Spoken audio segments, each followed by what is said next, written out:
હાલ રાજ્યમાં જ્યાં અંગ દઝાડતી ગરમી પડી રહી છે અને તેવામાં લોકોને ડિહાઇડ્રેશનની તકલીફ વધી જતી હોય છે, ત્યારે આ અંગે એના પ્રેસિડેન્ટે લોકોને વધારામાં વધારે પાણી પીવાની સૂચના છે તે આપી દીધી છે અને તેમણે કહ્યું છે કે લોકો ઘરની બહાર નીકળતા પહેલા પાણી પીવું જોઈએ.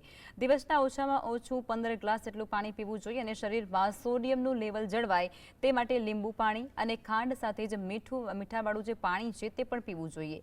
ભૂખ્યા પેટે દોડાદોડી ન કરવી જોઈએ. આ ઉપરાંત બાળકો અને વૃદ્ધોને બિનજરૂરી ઘરની બહાર જવું ટાળવું જોઈએ.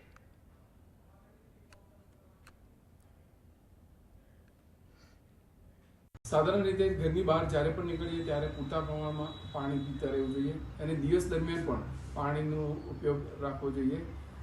આઈડિયલી 15 ગ્લાસ લગભગ કહીએ કે 3 લીટર જેટલું પ્રવાહી જવું જોઈએ. એની અંદર આપણે સાદું પાણી પણ લઈ શકીએ, લીંબુનું શરબત લઈ શકીએ, કોઈ પણ ફ્રેશ ફ્રૂટ જ્યુસ લઈ શકીએ. બને ત્યાં સુધી ઘરે જો જ્યુસ બનાવ્યું હોય તો એડવાઇઝેબલ છે, અથવા તો છાશ કે એવું કંઈ પણ લઈ શકાય. પણ પ્રવાહી મિનિમમ 15 ગ્લાસ પ્રવાહી તો જવું જ જોઈએ, જેથી કરીને ડિહાઇડ્રેશનનો અથવા પાણી ઓછું થવાનું